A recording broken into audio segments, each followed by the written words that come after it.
Katie's been reporting on really the sharp end of the cost of living crisis. She's been reporting on women having to use sex work as a second job to help them during this real squeeze on living standards.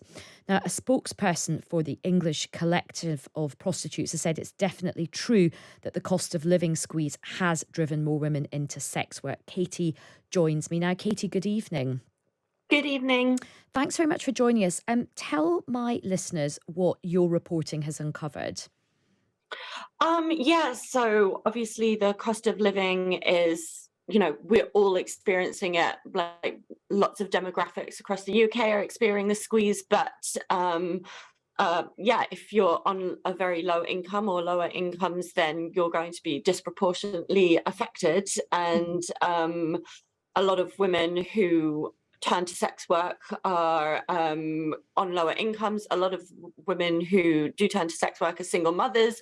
So they're dealing with, the compounded effect of maybe not having their waged work isn't flexible, and they're having childcare costs on top of that.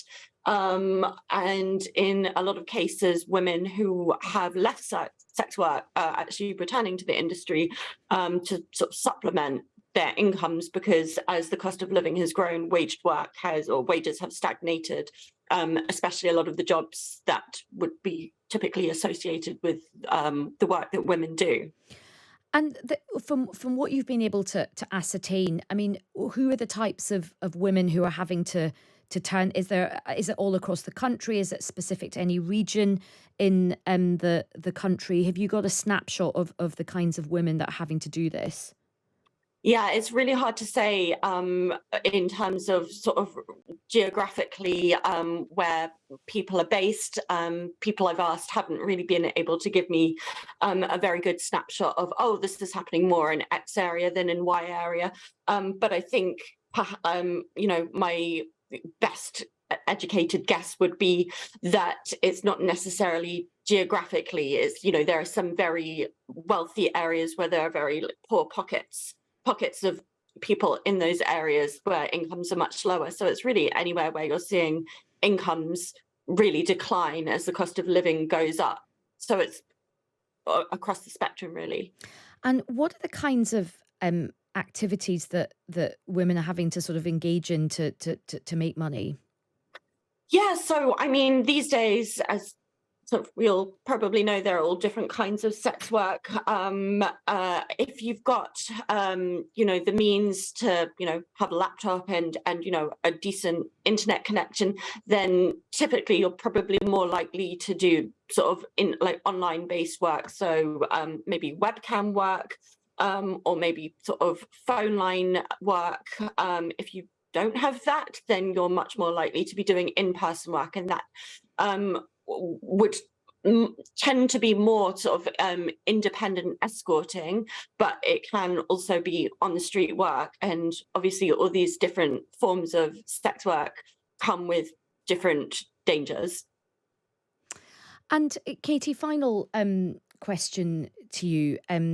What are women and outreach groups calling for to help their situations? I mean, there'll be some people listening to this saying, well, some women will want to do this, but a lot of women will not want to do this. A lot of women are being forced into it because of their financial situation.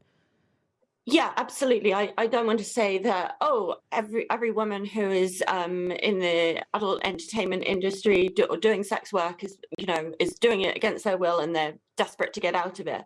But a lot of women don't want to enter the industry, and it's really economic necessity that is forcing them to. And from the groups I've been talking to, they have said, every time you see, a financial squeeze like this, people turn to sex work.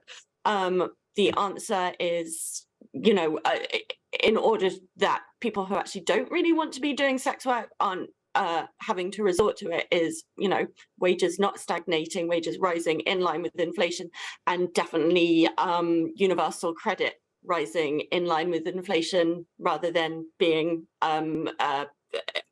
frozen. Because if your income is going down and your costs are going up, that leaves you with a huge gap. You're going to have to fill it. And a lot of these women, single mothers, they're trying to put food on the table. They're trying to pay their mortgage. They might have left the sex industry and are returning to it because, they might be working, I'm hearing about working in retail, healthcare, community work, often pretty low paid jobs, or jobs where you're not going to be seeing your wages rise in line with inflation.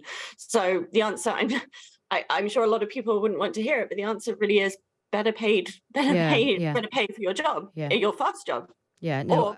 Or better, your universal credit rising appropriately.